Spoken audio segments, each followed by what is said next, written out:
How's it going, everybody? Welcome back. And today I'm going to be drawing a little brief comparison in this short video between ExpressVPN and NordVPN. Of course, why you might want to get one over the other is up to you. That depends on what you're looking for in a VPN. So before we begin, if you guys are interested in any of these VPNs, be it ExpressVPN, NordVPN, you'll find links to special deals and discounts in the description down below, as well as a full-on review if you'd like to know the full details about these VPNs in terms of privacy policies, speed, streaming, torrenting capabilities, as well as security and features. So be sure to keep that in mind if you would like to know more about these VPNs. So what are you looking for in a VPN? Now, I've reviewed both of these VPNs multiple times. I've looked into their basic features, their privacy policies, their gaming capabilities, how low of a ping can they provide, their streaming capabilities, and depending on what you're looking for, you might want to pick one over the other. And let's start with ExpressVPN. Now, usually I use ExpressVPN. I personally use ExpressVPN for almost everything. And that's just because I have a lot of VPNs on my computer. And when it comes to just using one of them, I'd rather just not have to bother with flipping between a bunch of VPNs. So I just go with ExpressVPN. Of course, that's not the only reason. That's because also it is able to unblock the most amount of streaming services, from some of the most obscure ones all the way to the most popular ones. And of course, I've tested ExpressVPN with about 100, if not over 100 streaming services, and it only did not work with two very obscure ones. I think one of them was like Northern European, and another was like Eastern European. So that's a very high consistency rate with streaming services, especially unblocking these passkey key restrictions. So it is able to unblock the most amount of streaming services, of course, because it has 94 countries. That's 34 more countries than NordVPN, so it makes sense that it is able to do so. It is also very simple to use, super simple, and very quick. How quick? Well, maybe not as quick as NordVPN's NordLynx protocol, which is a super powerful protocol. But you do get a little speed test if you'd like to, kind of run a test so that you don't have to check each server one by one. So yeah, this makes things a little bit easier so that you get to know the latency or download speed, even though the download speed may not actually be very accurate, but it will give you a good idea, roughly a good idea of which servers are better than others. So of course, you also get your split tunneling and kill switch, which you also do get with NordVPN.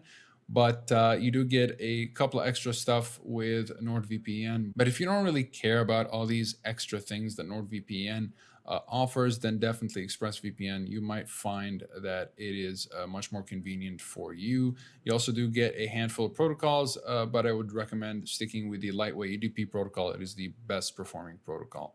And that's really it with ExpressVPN. It's one of the simplest VPNs. It's really just made to be very easy to use and super secure. So yeah, in terms of privacy policy, how much has been independently audited, ExpressVPN definitely takes the helm when it comes to security, ease of use, and just general consistency and reliability. ExpressVPN is very good.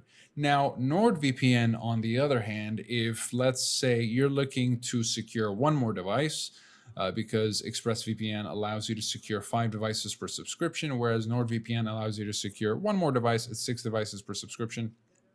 So that can be handy.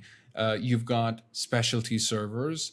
The NordLynx protocol will allow you to reach faster speeds if download speeds are of a priority.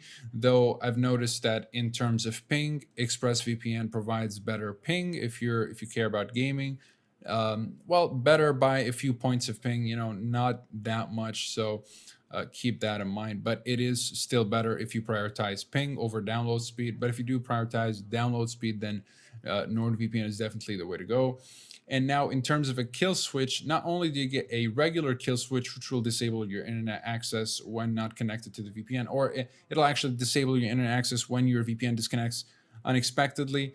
Here, if you don't want to disable your entire connection, you do have the option to disable just selected apps if the internet connection.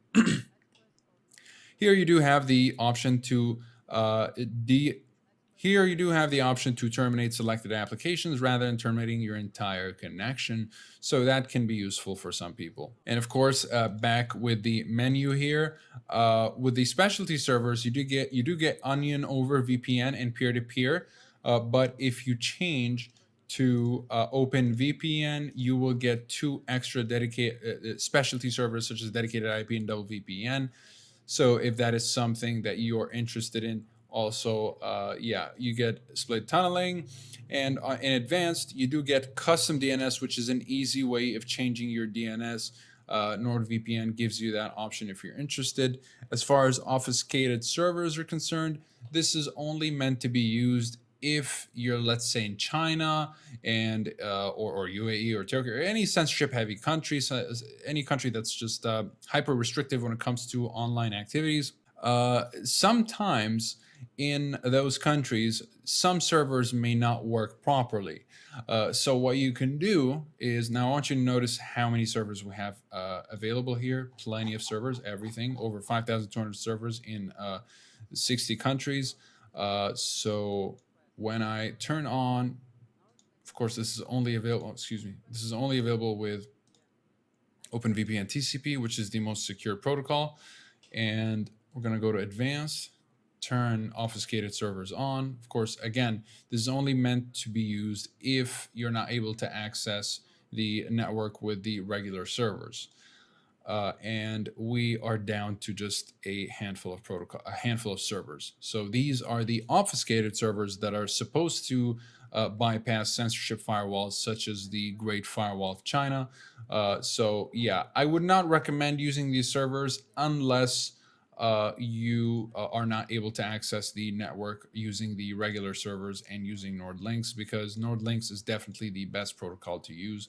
It's super quick and it's so fast that it's just a waste to not be using it. So yeah, in conclusion, if you're looking for a VPN to just turn on and not worry about any of your privacy, anonymity, or anything like that, not to say that NordVPN isn't secure, it is quite a bit secure and it has 2 independent audits, but ExpressVPN has 3 independent audits, and it has a real life situation where the Turkish government seized an ExpressVPN server in 2017, and they were still not able to extract anything out of it. So that is a real life kind of incident that proved ExpressVPN has a no log policy. So yeah, overall, in terms of security, anonymity, the privacy policy, and no log policy, as well as reliability in unblocking streaming services,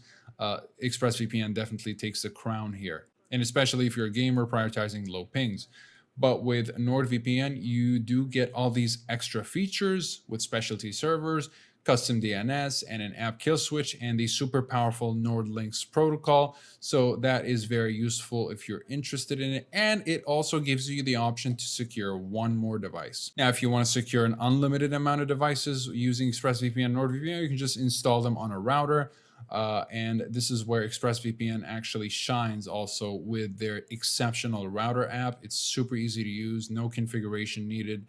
All you need is a compatible router for ExpressVPN or NordVPN, and you'll be good to go.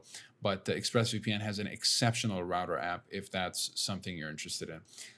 So that'll be it for this video. Again, if you guys are interested in getting to know these VPNs a little bit more in depth, definitely check the description down below. You'll find the review. It'll give you more of an in-depth look into the privacy policies, speed streaming, torrenting capabilities, as well as security and features.